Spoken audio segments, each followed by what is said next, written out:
And we're live. Welcome to How to Talk Good, the show where we believe that you can learn something from anyone. So this is the first episode, and my first guest is my good friend who I've known for how many years now? 15. Like at 15 least. years? Yeah. Glenn Pryor. Thanks for coming and agreeing to do this with me and being my first guest. Thanks for having me. Yeah, of course, man. I can't think of anyone who better I would have for my first guest than you. Especially since we haven't seen each other in how many months now?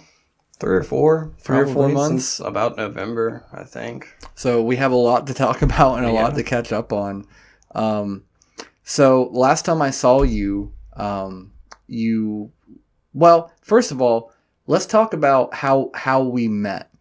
So I met you at middle school. I think I was in middle school. Yeah, I was in 6th grade. Yeah, and I was dating your older sister. Yeah. And you, to me at the time, were like the annoying little kid who would like walk in on us when we were like trying to fool around. I think I was in 8th grade, so I was just starting to like kiss girls and stuff like that. And you were her little brother. Yeah. And we didn't become friends. Like, we knew each other, but didn't become friends till like several years later. Yeah, we were both out of school, like doing our adult thing. Yeah. And that's when we finally we ended up getting into contact again through a mutual friend, which is like still funny that we were still connected, not in the same way, but like in our lives, we just got brought back to each other. Yeah, and I'm happy we did. Me too, man. Honestly. It's been a wild ride, but I'm glad we made it here. Yeah. It's been a long fucking time. So, the concept of this show, just for everyone watching and listening, is, like I said in the intro, that you can learn something from anyone or everyone. So, starting out, I'm going to have like people I know and care about and mean something to me on the show. Just talk about their lives, where they came from, talk about like our relationships, how we met each other. And I want to learn and broadcast like their philosophies on life and what they believe and how they approach things. So that's the idea behind it. So, I mean, addressing the audience is like a thing you kind of have to do, just starting out, like, oh, this is what the concept of the show is. But mostly I want this just to be like me and you sitting down and talking and having a conversation. Yeah, I get you. And this is kind of fun because we don't have these things like getting in the way. Yeah. And it's just one-on-one, and we have a reason not to check our phones or not to be influenced by an outside source. Right. We're actively. Yeah. Just focus on each other. Yeah. I mean, there might be these things here. There might be a computer in front of my face while I check things in case I want to show you anything on the screen. But other than that, it's just we're pretty much doing what we're already been doing. Right. Just with an extra person. Persons. Kind of in the room. Yeah. Some flies on the wall over there. Exactly. So I kind of sprung this on you. Like, you did. We chose to, like, we talked about hanging out like last week, and I was like, yeah, you should come to my place. And I'm not going to lie to you, I kind of knew then that I was going to be like, Glenn, do you want to be on my podcast? Yeah. But I figure it'd be better if it was like off the cuff and like. I probably would have said no if you gave me notice. Honestly. Exactly. But if I just spring it on you and you're like, it'll just be a fun little thing to do, then you're more inclined to be like, sure, fuck it, why not? I do love spontaneity. Yeah. It's a good time. It's one of the things I've always liked about you. You're one of those people where like, if I have an idea, like, oh, do you want to go do this? You're pretty highly likely to be like, yeah, let's go do that. That sounds like a good time. I'd rather do that than go into most things with a plan. Yeah. Because if you have time to think about it, you have time to think about not wanting to do it. Or what could go wrong if you do it. Now, imagine if you had a whole week to like ruminate about like coming to do this. I would have already been in my head an hour after. Right, exactly. But you got here and like within the first 20 minutes, I was like, hey, do you want to do this? And you're like, okay, yeah. You didn't think about it too much and you just said yes. And then we hung out for like an hour or so and then decided to come in here and press record. Yeah. And here we are. Yeah, here we are. It's kind of fun, like, to turn to the camera every now and then, like, address the audience, like, on a sitcom intro where they're like... The fourth wall, that's you guys. Yeah. Hello, fourth wall. So, okay, now we got the basis of like where we met and everything. Yeah. Let's catch up. We didn't really do a whole lot of that yet. Not yet. What last time I saw you, my current day job is a FedEx driver. I've been doing it for like 3 years or so. Last time I saw you, you were working with me and you were a FedEx driver, and then things got really tough and like peak came, which is like Christmas season. And we all had millions of stops, millions of packages to deliver, and it's not for everyone. So I don't hold anything against you for choosing to leave, but that's the last time I saw you. Yeah. And we haven't caught up or talked a whole lot since then. That was a few months ago now. Yeah, now. So what have you been up to since then? Like, what happened? Do you want to talk about like what was going? Because we haven't really talked about like what was going through your head when you did that. Like, what happened immediately after? Like, how do you feel? I should. Okay, that's fine. Shit talk your current employer, especially if it's going to be online. I mean, really, who's going to see this? You think You're right. You're think subcontracted anyway, but right. You just won't say the company. Right. You think I mean, I don't work for FedEx. So exactly. No one's going to know who my contractor is. Right. Like, and if he sees this, like, if it gets that far, then maybe I don't have to work that job anymore. Right. I would hate to do that. But, I mean, you know me, I've always been about brutal, blunt honesty, and we haven't talked about it, and it can be something I'll tell you. I'll tell you what happened. Okay, yeah. Tell me what happened, what you were going through. So, basically, I mean, I was working a full-time job just like him, doing the same thing as him. One day, I was going into work, just driving along my normal route. I ended up getting into a car accident, and on the route? No. Before I had even clocked in, like I was on my way in. Okay. And someone had rear-ended me, and I definitely shouldn't have done this, and neither you shouldn't do this either. But the cops were not called because I wanted to get on work on time, because I've always been very adamant about being punctual, no matter what. So, much unlike myself. Yeah. So instead of doing the right thing and getting the police involved and everything, I was like, my car's fine, your car's fine. Let's wipe our hands and go. So I just went ahead and left, went to work, and the first day was fine, normal work, just 10 hours of a decent day. And when I went home and actually started to relax, I realized that I had fucked my neck up quite a bit, and it was just really stiff and tender.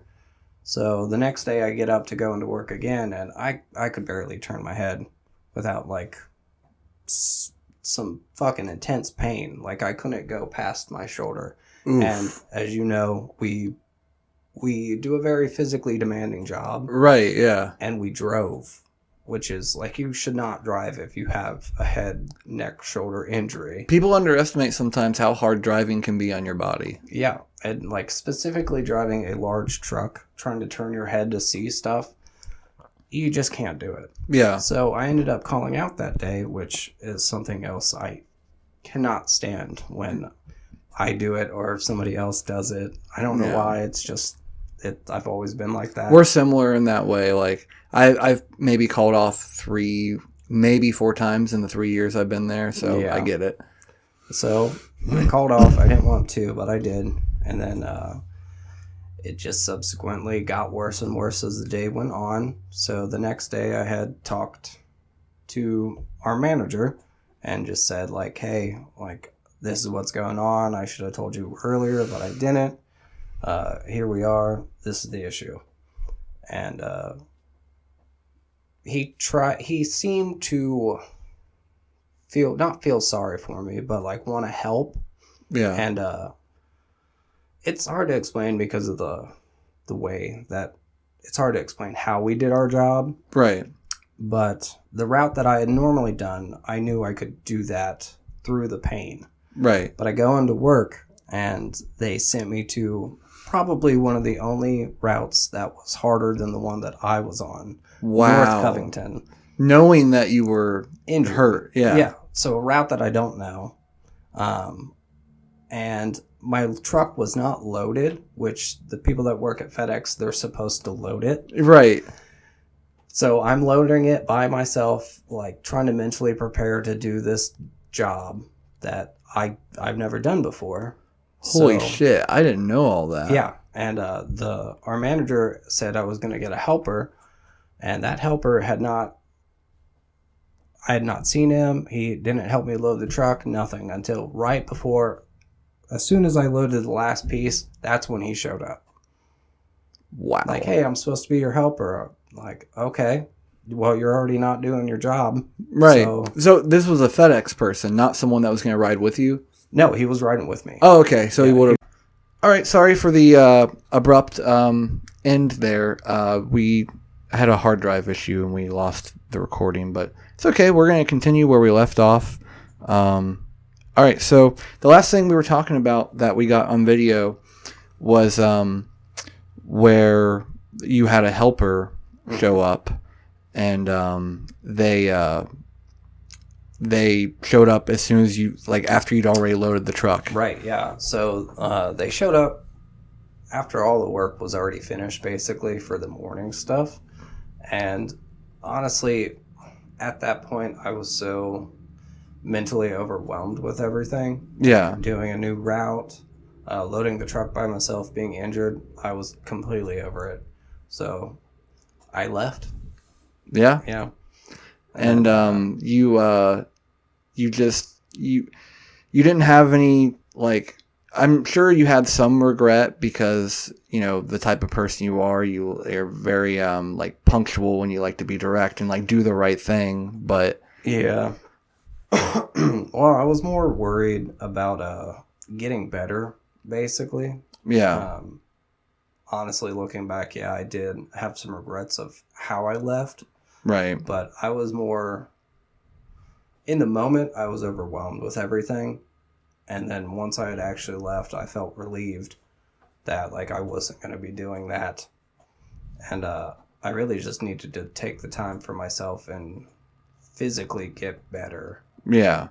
If you could do it again, like, what would you have done differently? Probably requested some time off.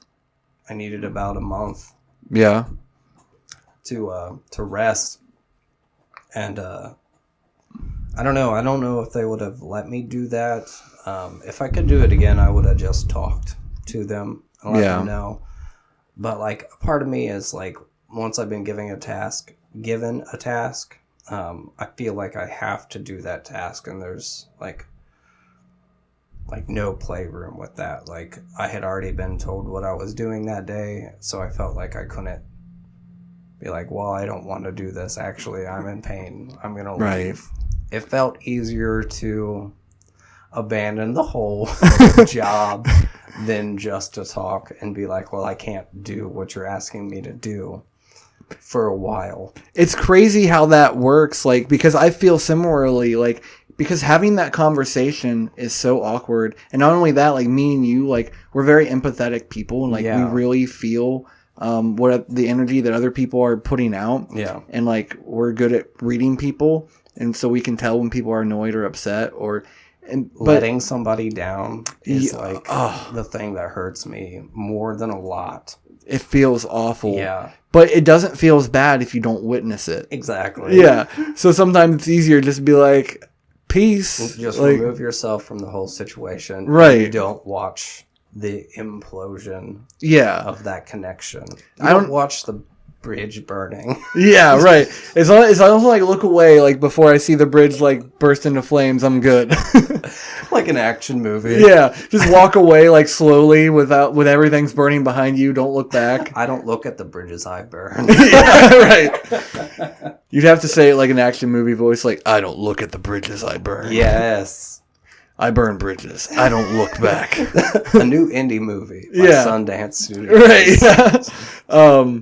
I don't know if you're like this, but for me, sometimes when, because of my empathy and because of the way like I feel other people, sometimes it's easy for me to be like socially manipulated into doing something I don't want to do, especially with like an authority figure, like a boss. Yeah. Even if I really don't want to do something, sometimes that awkwardness of saying no is too much for me to overcome, and I'll just agree to it and like be kicking myself later on. Yeah. Is that a similar thing for you? I mean, honestly, it used to be a lot worse. Right. When I was younger, especially in employment. We're both people pleasers. So right, yeah. Anything I could do for an authority figure, I would do in a heartbeat, even if I didn't actually want to do it. Right. It's kind of looking for recognition or praise or what have you. Exactly. But I think it was U-Haul, honestly, when I worked there. Yeah. I really came into my own. I noticed that in you. We've talked about that before. I think having to interact with people all the time. Yeah. And some real assholes. Real dicks. Retail and customer service.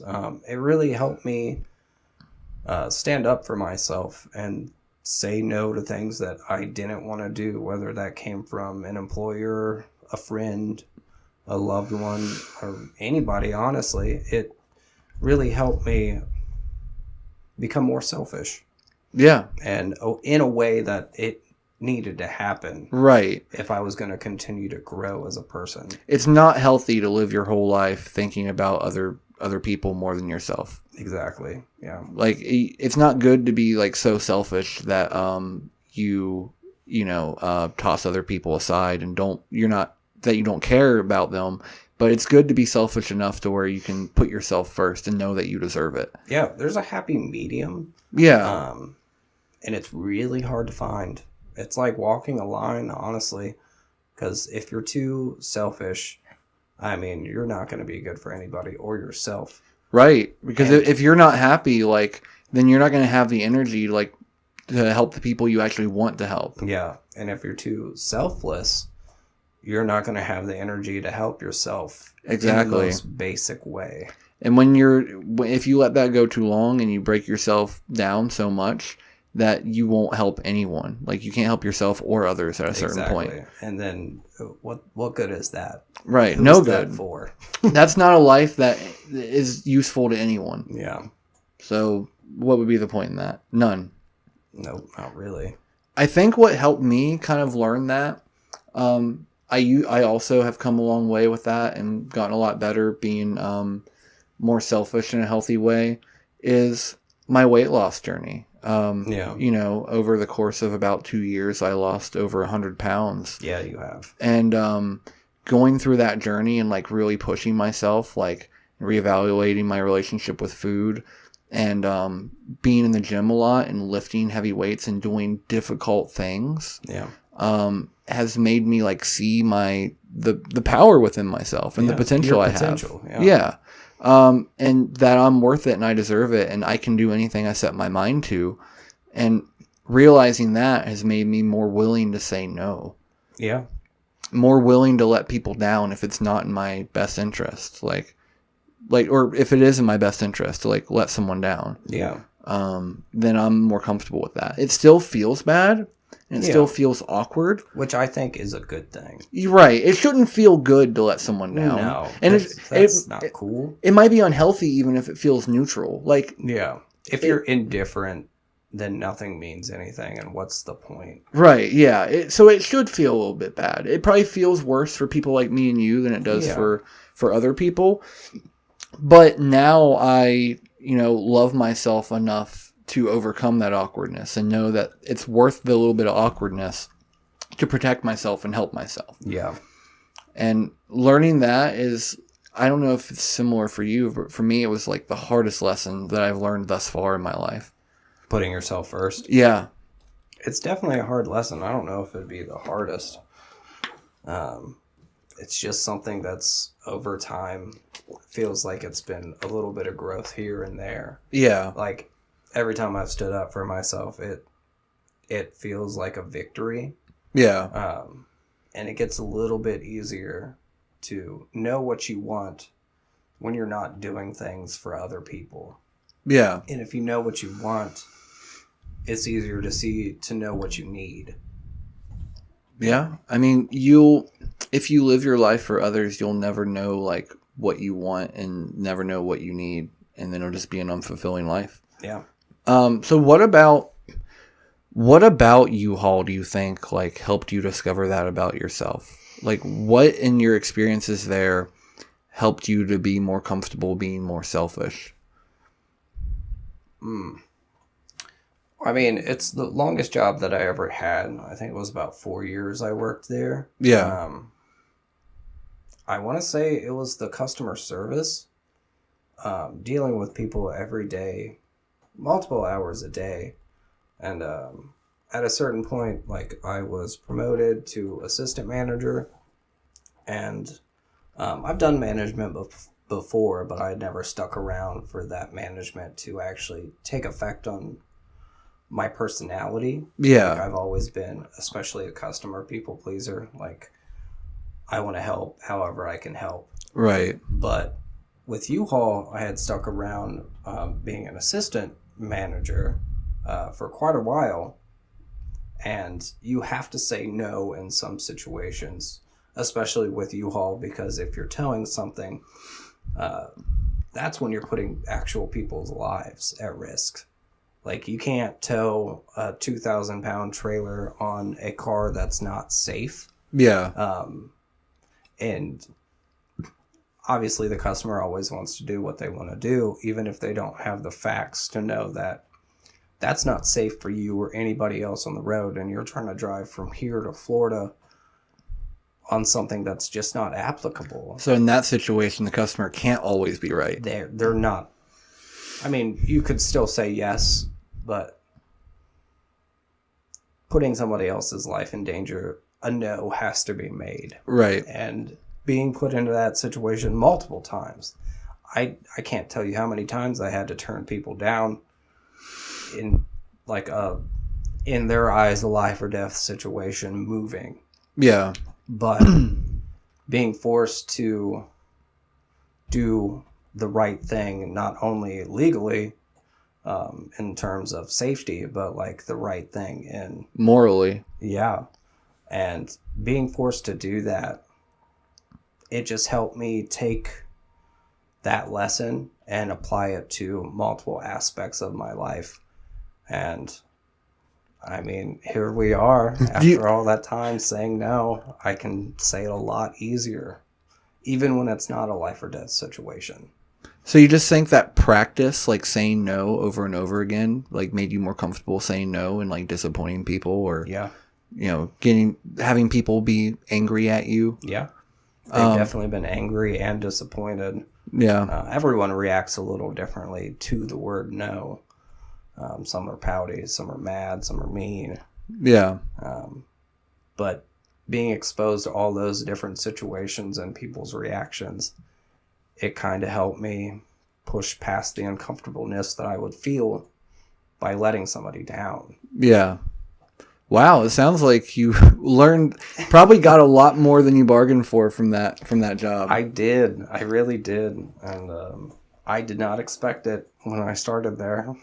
Now, how long did it take for you to notice this about yourself? Like, did you notice the change, or did someone have to point it out to you? You pointed it out, actually. Oh, okay. Yeah. I remember that conversation, but I thought you'd kind of recognize that for yourself. We didn't really talk about whether you knew that. You just kind of said, like, oh, thank you, you know, I'm doing my best. Like, I mean, I guess I kind of noticed it. I didn't notice it in a definitive way, how it, like, affected me in interpersonal relationships. Yeah. From that point on, I was better. I knew I was better at my job because I was able to do it, but I didn't realize that it had helped me overcome my struggles with letting people down in my interpersonal relationships and even strangers. Yeah. Yeah. And sometimes, you know, it's really tough when you have to disappoint someone you care about. Yeah. But sometimes it can be worse and more awkward when it's a stranger, because you don't know how they're going to react. Exactly. People you know and care about, you kind of know how they're going to react. Yeah. With a stranger, it's like you're just rolling the dice. Like anything could happen. Yeah. Of it is nerve-wracking, but well, that's awesome, man. I'm really glad that you could like take I mean, a job that not many people would look at and think much of, like, no offense, but like a lot of people, it was just a sales job, right? And a lot of people don't consider those jobs or like really consider those people, or like that's one of the reasons I wanted to start this podcast to talk to normal people that have had like regular jobs and like experiences that people can relate to, that most people, if you've never done that, don't think about.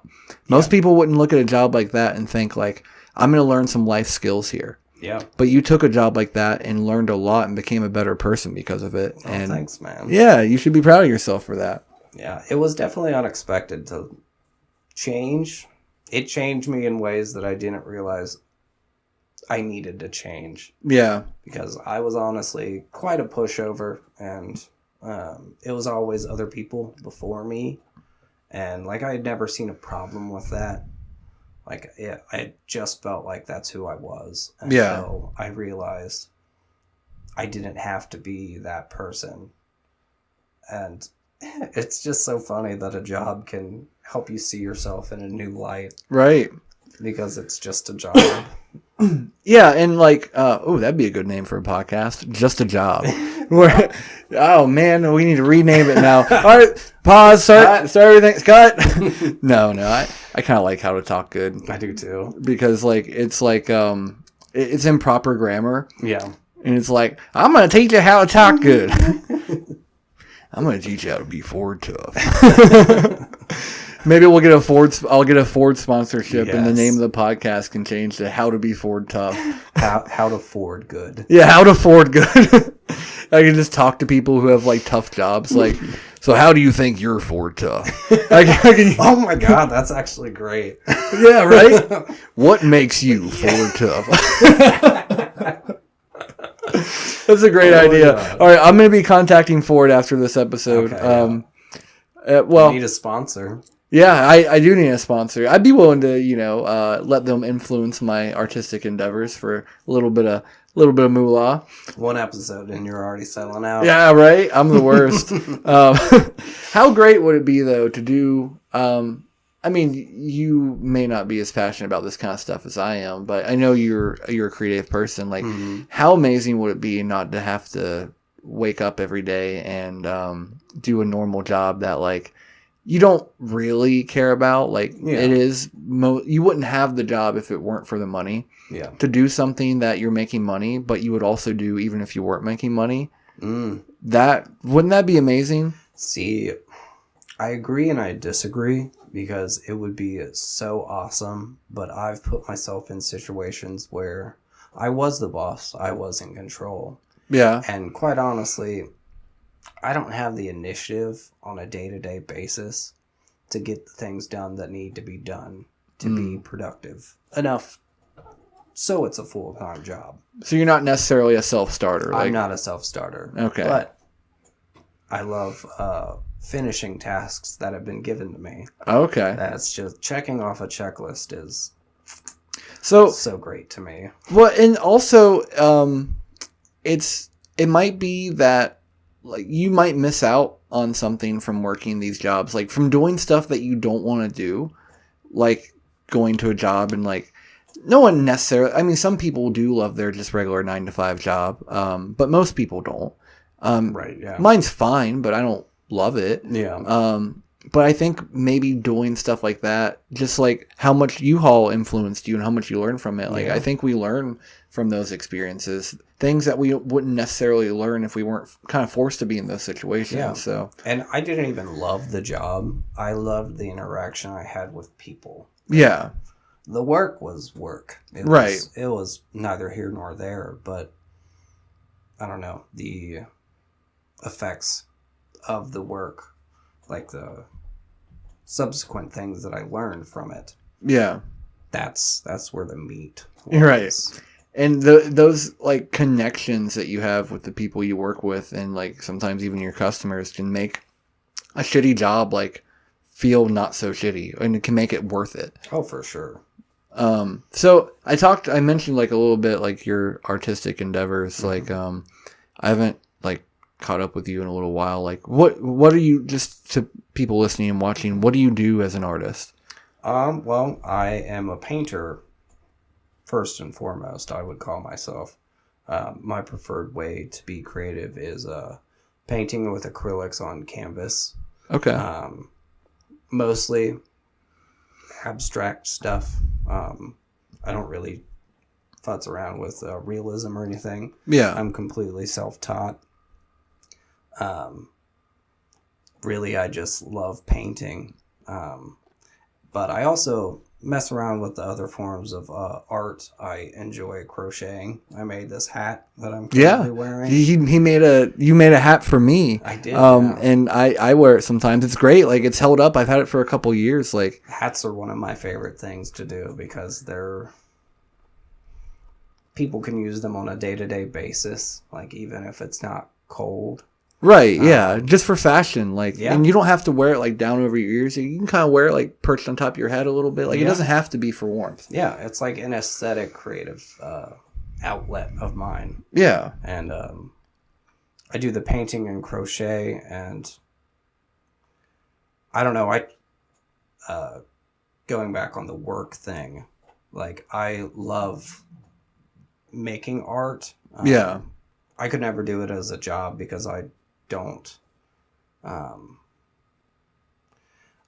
I just let it come out of me, especially the painting. Like, whenever I'm feeling something very intense or extreme, I honestly just put it on the canvas, and it helps me process my emotions in a more physical way. Do you think that if you did do it as a job, it might kind of lose its luster and feel like something you have to do? Yeah, I've done commissions for people, still doing them. I don't mind it. Like I said before, I love checking off a box, and if I'm given a prompt, I love to fill that prompt with my own creative, artistic expression. Yeah. But if I had to do that constantly, day in and day out, it would not be enjoyable. I don't think it would be. Why not? Do you think it wouldn't feel like it's for yourself, or? It would not be for myself. It would be completely for other people, and I don't know. I think I would get burnt out on it. Yeah. Because I go through phases of my creativity. Like, currently, I'm back into crocheting. Yeah. I just started a blanket the other night, and I'll probably work on that for about 200 hours. Wow. And then get bored of it and put down the hook and probably move on to painting again. Do a couple pieces. Again, about 200 hours. Takes me a long fucking time to paint. Now, does it take you a long time because you take long breaks in between, or do you just like to approach things like, do go at your own pace and do it more methodically? A little bit of both. I do abstract art, so it's not like it's not very, it's detailed, but it's not in such a realistic way detailed. Right. But the way that I paint is I take a very long time to do small details, and like small lines. I take it at my own pace, but I also only do like 5, 6, 7 hour spurts a day. So I don't burn myself out on it, even when it's my own work. Yeah, I think that's good. Yeah. Because, I mean, it can be easy to, like, really dive headfirst into something and then, like, fall in love with it and then quickly fall out of love with it because you just spend too much time on it and you burn yourself out. Have you ever, like, done that with a song? I was just about to say that. Like a new song, like something that's just, it really gets you going and you just burn it to hell and back. Right. And then you're like, it's whatever now. And then sometimes it takes like months or years to be able to come back to it and still enjoy it. Yeah. I think that's part of the reason that I go through my cycles. Yeah. So I don't burn myself out on it. Like, when I notice that I'm like not oomph about it anymore, like, I'll just set it down and I know I'll come back to it. I'm not forcing anything to happen. Yeah. Because that's when it stops being fun. So when you do your abstract pieces, do you always start with a vision, or do you sometimes just like let the canvas speak to you, let your hand do what it wants to do, or how does that start for you? A little bit of both. When I'm feeling something very intense, like if I'm really upset about a certain interpersonal situation or if it's my own mental situation I'm going through, in those times, that's when it just comes out of me. Like, I don't really have a vision per se, but like I have a feeling, and I start with the back color, and then it just kind of goes. So is it kind of like a representation of what you have, how you think what you're feeling would look like? Yes. Okay. Yeah, that's what that is. And then other times when I get a commission, like I always do like loose prompts, like tell me what you want. Yeah. Whether it's like a feeling or what have you. Like that's when I go in with like, I'll bounce it off of the client and say like, would you like something like this? And then take that loose idea and go with it. Okay. So what does, like, when you sit down to crochet or paint, what's your motivation? Like, what does it mean to you? Like, what does your art mean to you? Like, what does it mean to sit down and start a piece? I think it's just what it means to me is expressing myself in ways that words fail sometimes. Yeah. With crochet, it's kind of like, I want to make this, so I'm going to make this. Yeah. And it's something, crocheting is something I do to let my brain wander. So it's meditative, kind of? Exactly. Yeah. It's very meditative or cathartic to just do a repetitive motion with my hands while my brain can sort through and go through whatever I'm feeling. If it's very intense, I'll have the time and something to distract my hands so my brain can do the thinking it needs to do. Right, because sometimes when you're, I don't know if you seem to feel a similar way, when your hands are idle, like, it's like your brain can't like fully focus. Exactly, yeah. Like if my hands don't have anything to do, my brain doesn't know what to do. Right. Like it can't sort through the info that's been given to me because I'm thinking about too much stuff at once. Right.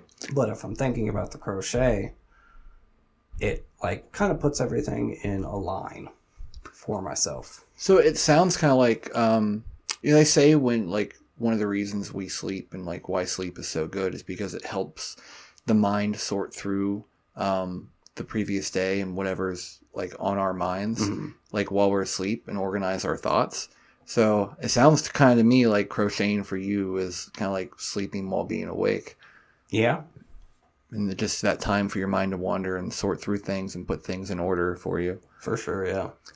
Now with painting, like what's your motivation behind that? Like, do you do a similar thing, or is it more, are you more focused on it when you're painting? The painting is purely focused on the actual canvas and the colors that I'm working with to really express what I'm feeling, but visually instead of verbally. Yeah, because sometimes words don't always do it. Yeah, I've gotten better with it now that I'm older, but when I was younger, I've always had issues with completely expressing myself and how I feel through words, because I haven't always had the words to explain it. Yeah. Yeah. So just as you got older and your vocabulary got better and then you understood your feelings more, you can express yourself better through words. But I mean, as I'm a musician. Like I've been playing for guitar and other instruments for many years, and I feel a similar way. Like there are some things that are really difficult to express with words, and even with words like writing poetry or writing lyrics, sometimes you can kind of paint a picture with your words without directly saying what you're feeling, and that gets your point across better too. Yeah. So that's what the painting is for you. It kind of sounds to me like, correct me if I'm wrong, that because I think both are good for the brain and necessary, is like have something that's so all encompassing that you can't think about anything else, and you can't think about your worries, your troubles, or your anxiety, but to also have things that you can do while your mind wanders. And it sounds like both of your art forms cover both sides of that coin for you. I never thought about that, but yeah, I guess one's for one side, one's for the other. Yeah. Internal reflection, and then actual, like, not avoidance, but a way to bypass the anxiety or funnel the anxiety to an actual outcome that is enjoyable to go through.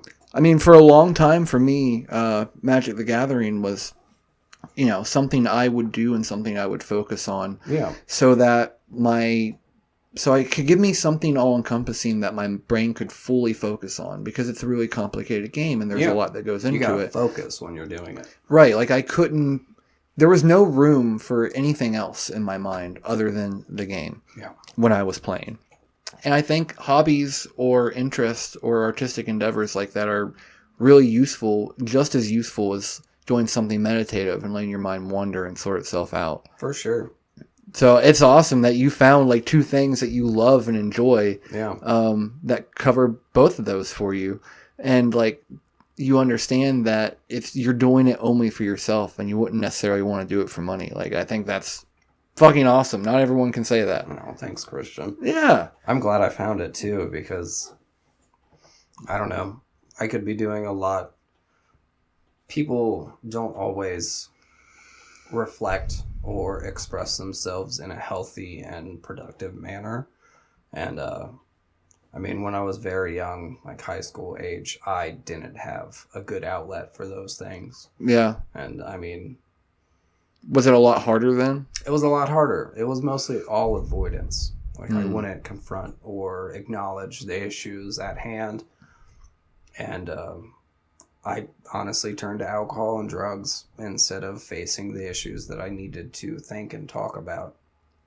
And then with the actual artistic expression, I found a way to, in a healthy manner, to go through those feelings.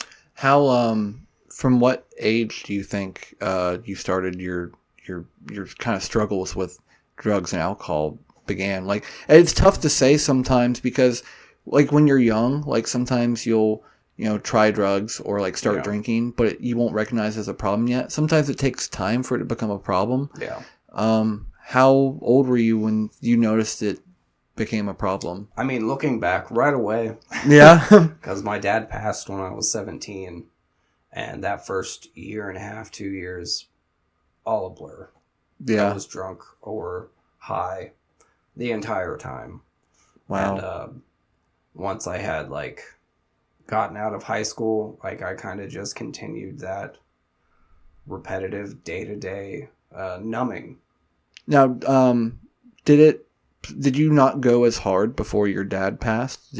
I didn't really drink or smoke until I was 17. Wow. So it was all right around that same time that it all started. Yeah. I had smoked weed the first time I was 16. Yeah. So I smoked a couple times before he had passed, and I had a couple drinks. I got drunk a couple times, but, like, I never really cared to do it all the time. And then after that, it was constant until about 25. Wow. Is that when you stopped? That's when I stopped, yeah. Okay. So you're how old now? 29. 29. Yeah. So you've been sober for about 4 years? I stopped smoking weed. Okay. When I was 25. I didn't stop drinking until 27. 27. Yeah. Okay. So why was weed the first thing that you felt like you had to give up? I think it was a job. Oh, okay. Yeah. I'm pretty sure, I went to get drug tested, and I had failed it. And I was like, well, I guess I should stop. And I ended up stopping. And then I started again for, I think, a 6 month. I took like a 6-month hiatus because I wanted to be one of those people, like, I'll smoke on and off. Yeah. And then... do you think that was kind of to prove to yourself that, like, I don't need this, like, I can quit whenever I want? I was trying to prove to myself that, like, I wasn't addicted to it. Right, and, yeah. Like, I think a lot of addicts go through stuff like that. I can take a break if I need to, and... I can quit whenever I want, like, It's classic. And then as soon as I smoked the next time, it old habits die hard, you know? Yeah. It was just immediate day to day again. And it's funny because I stopped drinking because of U-Haul. Wow. Yeah. What about U-Haul made you stop drinking? I had got the promotion to assistant manager, and I was the most knowledgeable person on staff other than the GM. So I would work until 3 p.m. I did morning shift until like the afternoon shift.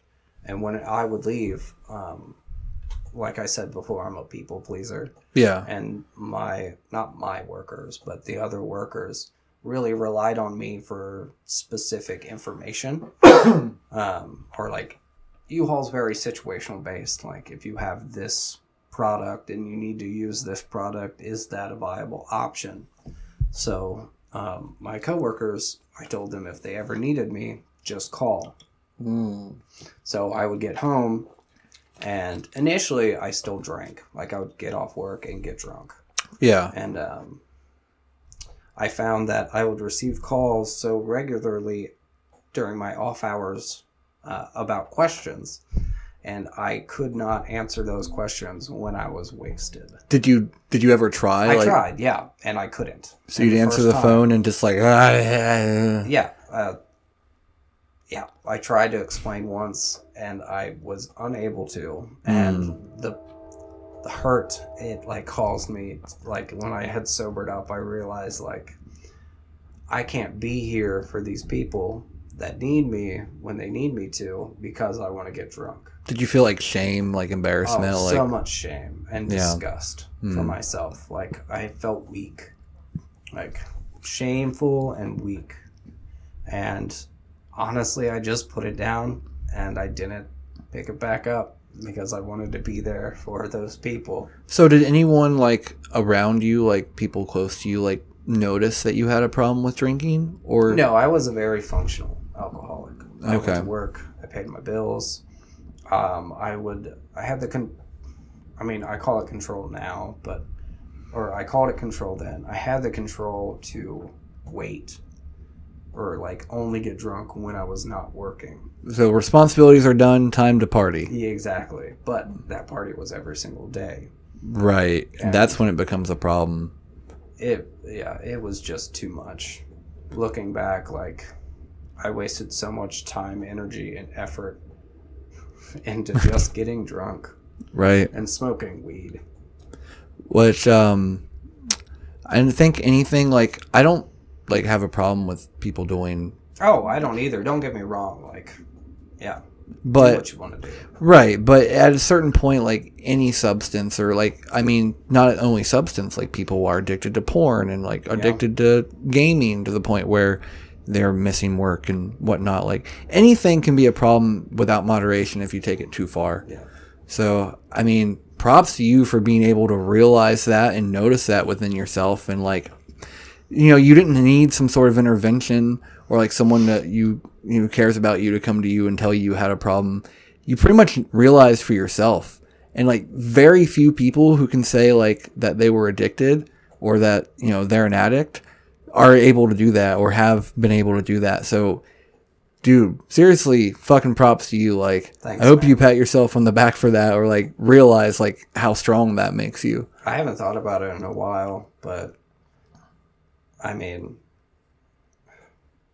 thank you. Yeah. Really. Situations and experiences like that, I think, can be really useful. Like when you encounter something really difficult in life moving forward, you can look back on that and be like, this is not as hard as when I had to give up alcohol or smoking. And I fucking did that on my own. Yeah. So hopefully you can take that moving forward, and whatever adversity you face in the future, you can look back and be like, this is easy compared to that. I got this. Yeah, honestly, I mean, it was a really big step in my own personal growth. Yeah. Like, I know that I've overcome that. And while it was hard, I fucking did it. Yeah. And if I can do that, I can do a lot. Yeah. What did alcoholism like run in your family? Like, were you around it when you were a kid? Oh, for sure. My whole family is nothing against them. I don't talk to them personally. mostly alcoholics and addicts. Yeah.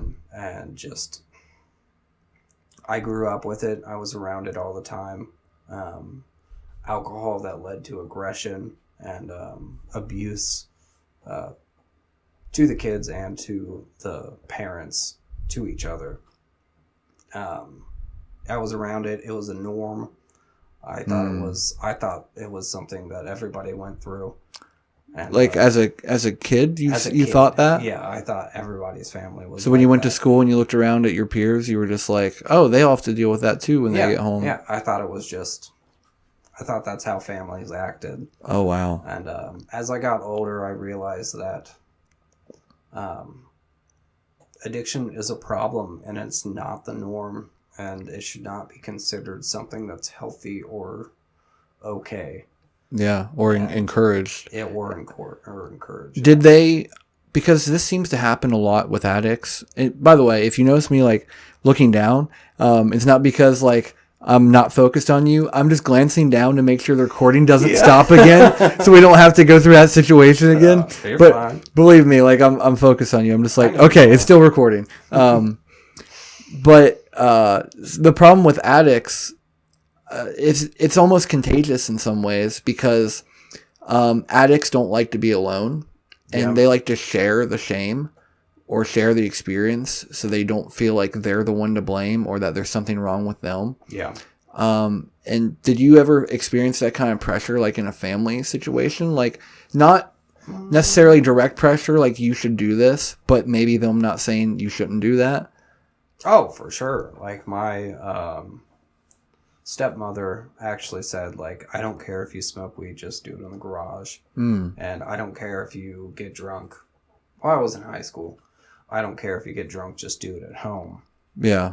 Which, growing up, I thought that was super cool. Right. Like, all my friends can come over here and get drunk. Like, we're going to get wasted this weekend, stuff like that. And, like, looking back, like, that is not okay. Right. Like, alcoholism should not be encouraged. And, like, I kind of understand from a certain point of, like, teens are going to do this anyway, so I'd rather them do that here where I know they're safe.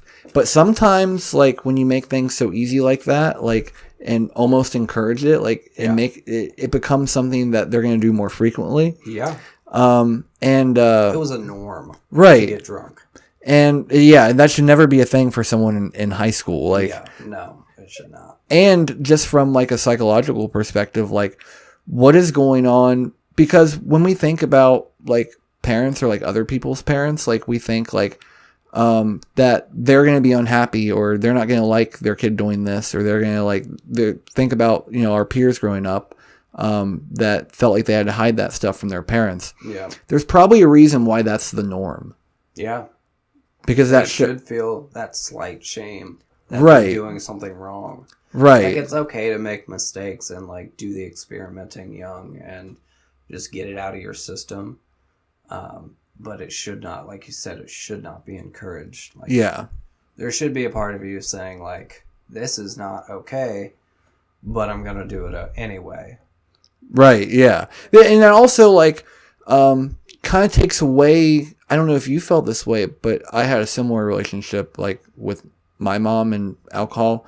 For me, it kind of took away from like the excitement of doing something you weren't supposed to do and learning from that experience. Yeah. Like, oh, I'm not supposed to be drinking, but I'm drinking. Yeah. We didn't learn any lessons. Yeah. It was just substances were basically handed to us, and it was presented as not a big deal.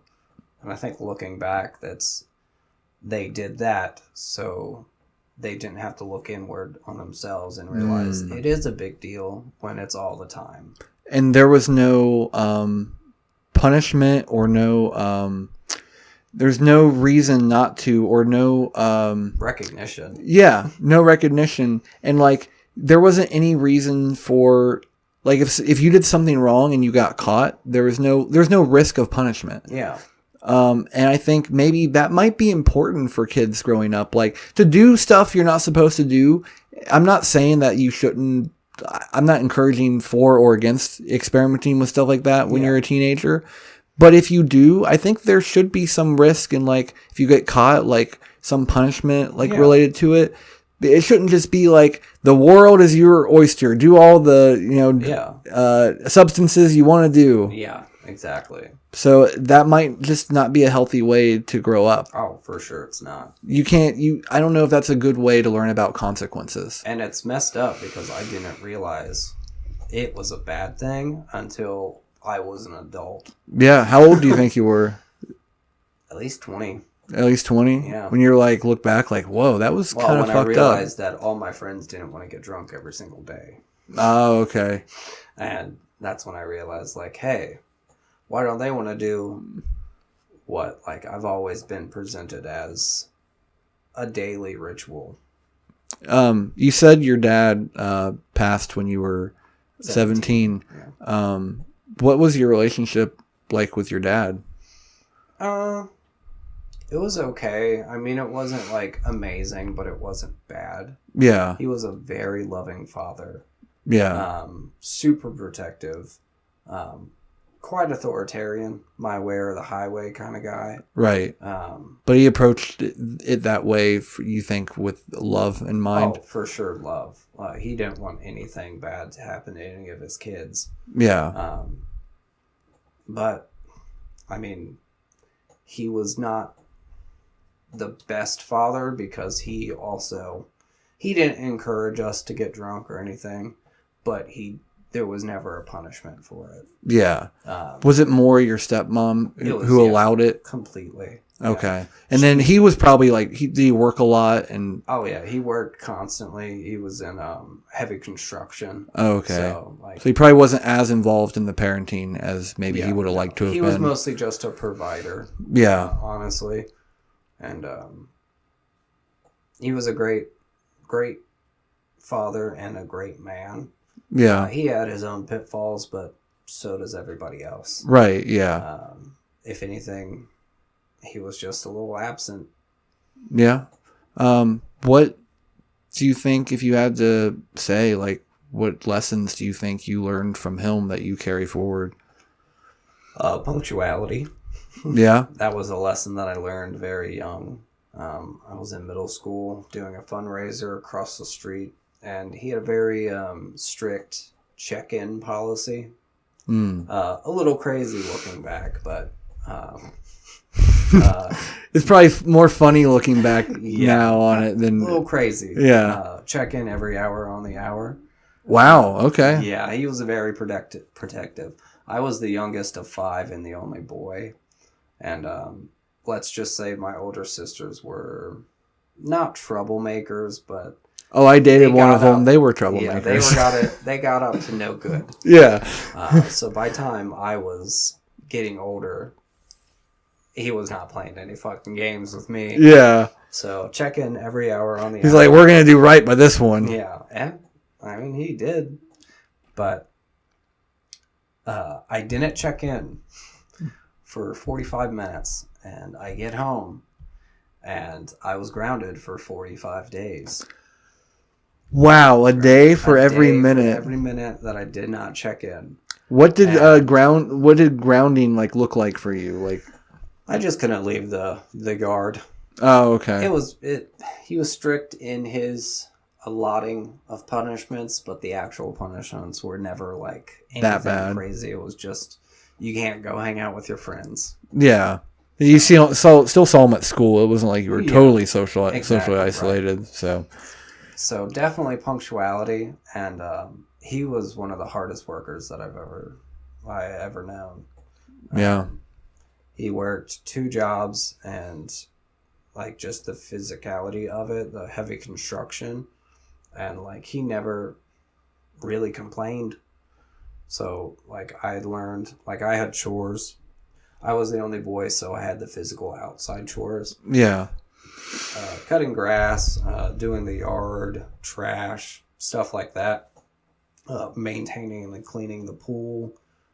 So I learned hard work young. And I hated it growing up.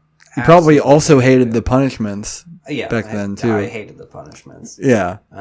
But looking back, it was such a good lesson to learn in a good way. Yeah. The chores, not the... Yeah, not the punishment. Yeah, not the punishment. That was sucky. Right. But now you probably look back on that and think, like, wow, he must have loved me a lot to, like, be so worried about me that I had to check in every hour and give such a strong punishment for that. Yeah. Even if it's, like, a little crazy and, like, a little crazy, probably not the right thing to do as a parent. But we all make our mistakes. Like, he wasn't perfect. An overcorrection, maybe. Like, since you were, like, the last one, right? Yeah. I think he was just making up for the mistakes that my sisters had made. Right. He wanted to stop them before you they started. You had to atone for their sins. Mm-hmm. Basically, yeah. And I learned a lot of lessons from them, too. I watched them make mistakes time and time again. You learn more, like, what not to do from them? Exactly. It seems that I learned their lessons while they didn't. Yeah. Because they continued to make the same mistakes. And I was like, that's something you shouldn't do. Right. I'm not going to do that. So I want to touch on, like, your sexuality and, like, how you discovered that, and, like, when did you figure that out growing up? Like, how'd that affect you growing up? And did you ever get a chance to come out to your dad before he passed? Yeah. So I'm pansexual. Basically, in layman's terms, everyone kind of describes it slightly different, but the way that I would describe it is somebody's gender doesn't really have a big factor on whether or not I find them physically and sexually attractive. Yeah. Male, female, non-binary, it doesn't really matter to me. Like, it's an individual one-on-one basis. Yeah. That's where who I find myself attracted to is an individual. But as I was younger, I didn't really know anything. Yeah. I mean, I had all sisters, and I didn't even know homosexuality was a thing. Really? Until high school. You didn't discover from, like, movies or media? Or No. Wow. I was very oblivious and very naive as a child. Did you ever, like, I know you don't really have, like, not necessarily like sexual feelings, like, when you were real young, but when you started to, like, go through puberty and whatnot, did you ever have, like, attractions towards other boys and, like, not know, like, what those feelings were? Yeah, I was, I mean, I didn't know it was a thing, so I knew I was different because I didn't act like all the other boys my age. Yeah. I had always chalked it up to me having sisters, so I had a more softer, submissive, feminine personality just because that's who I was around. So before you knew what homosexuality was, that's kind of what you thought it was? I thought it was just, I was raised with girls, so I kind of act like a girl, to put it simply.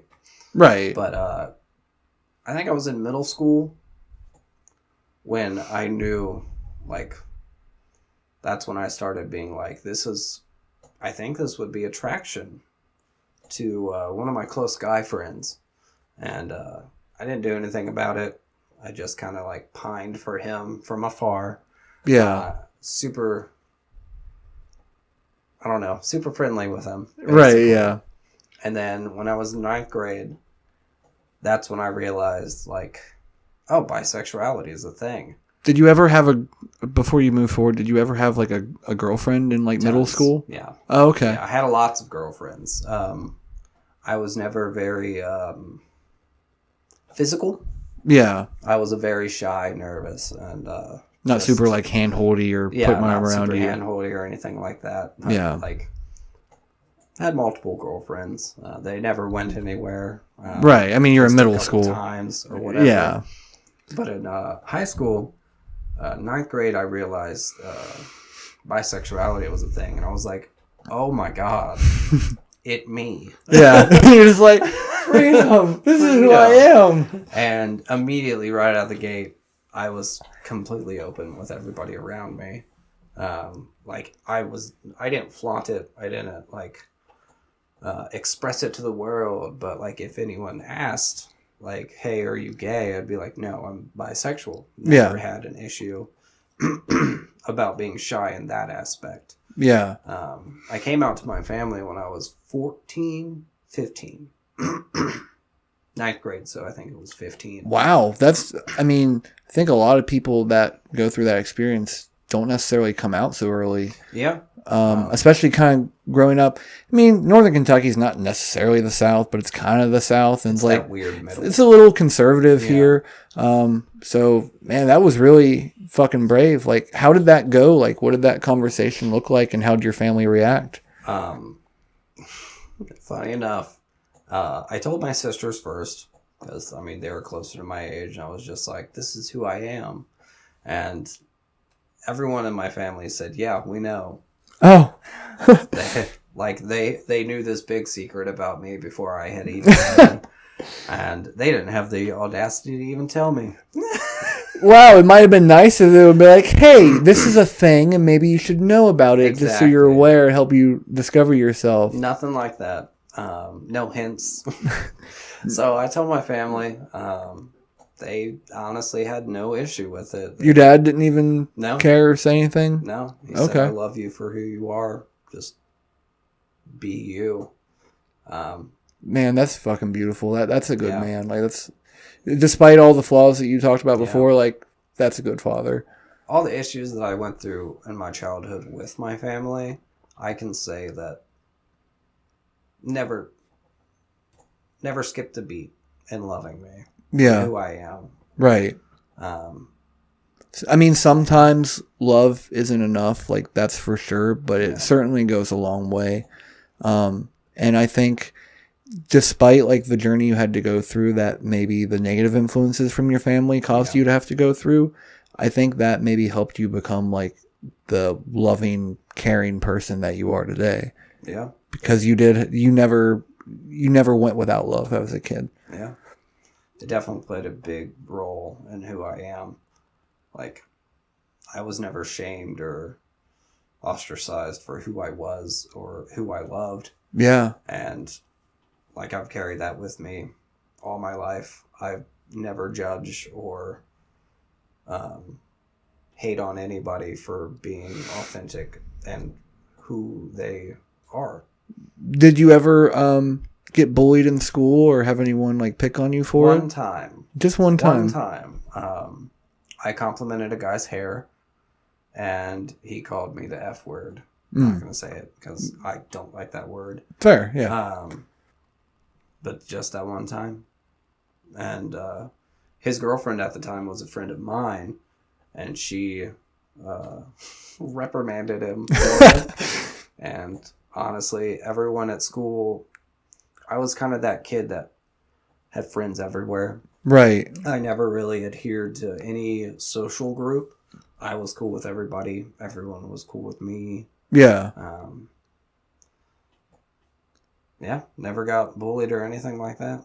That's awesome, man. Yeah. I'm very fortunate. Aspect. I mean, definitely not everyone who is, we'll just use the general term queer, goes through, like, that situation, has such a fortunate situation growing up. Yeah, I've heard some horror stories. Yeah.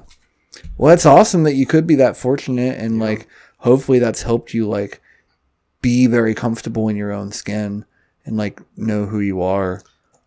It's funny, as much as I've struggled with being what I think could be a better person, I've never really had an issue with who I am sexually. Like, I've never even thought about it as a hurdle. Yeah.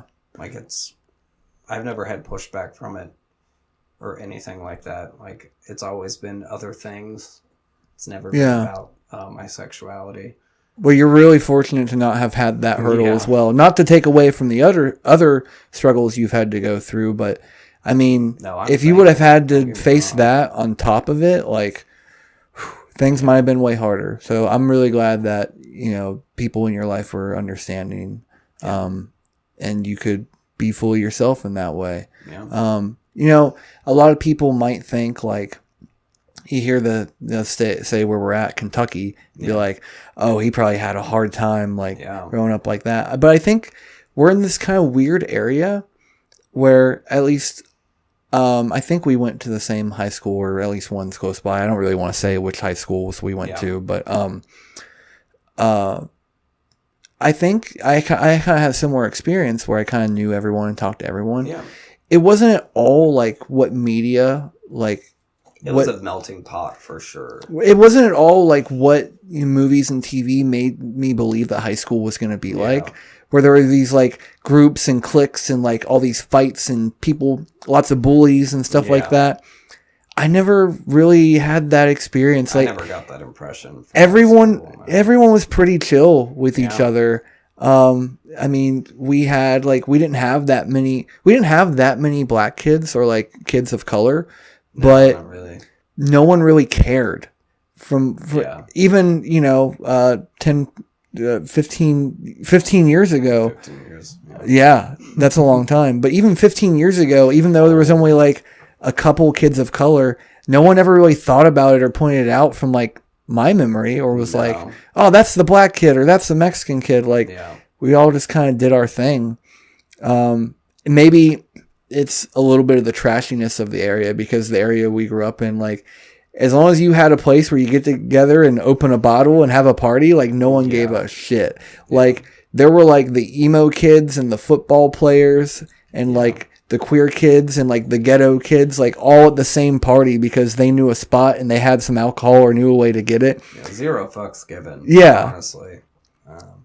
So I think I'm personally really thankful to have grown up in the area I did, and like to have this weird like little bubble of acceptance like in northern Kentucky, like a place you wouldn't think of like that. Yeah. Because traditionally Kentucky is very country. Yeah. I don't know if it's the aspect that we live so close to Cincinnati. Maybe. So we have that blend of urban. Right.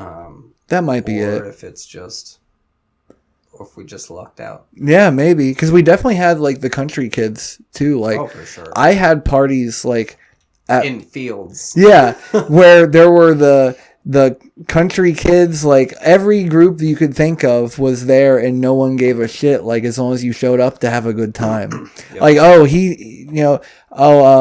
I'm not like into what this kid's about, but he brought weed. Yeah. So I don't give a shit. If you're cool with them, they're cool with you. Yeah. So pretty fortunate to have grown up the way we did, like in the area we did. For sure. Well, I think we covered a lot today. You have a time where you need to be heading out to get to work. Pretty soon, yeah.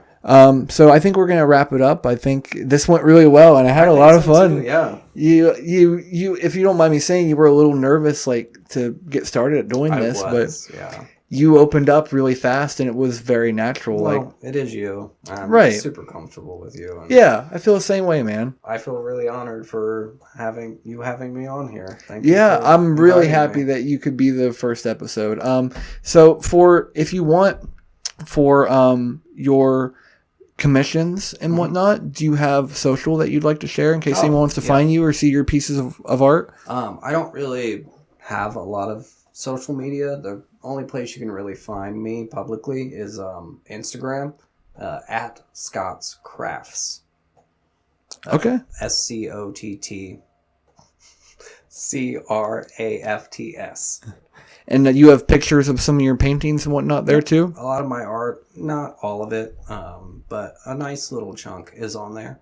Okay. Take a look. All right, great. So everyone get a hold of Glenn if you want to maybe request a commission or just see what he's working on. I don't really have social currently, working on getting it set up, so more to come on that. I do have another podcast that I do with my friend Alex called Not Almost Famous. You can find that on YouTube. We're also on Twitter and Instagram. I believe the Twitter is at Not Almost Fam, and the Instagram is Not Almost Famous Show, though it might be the reverse of that.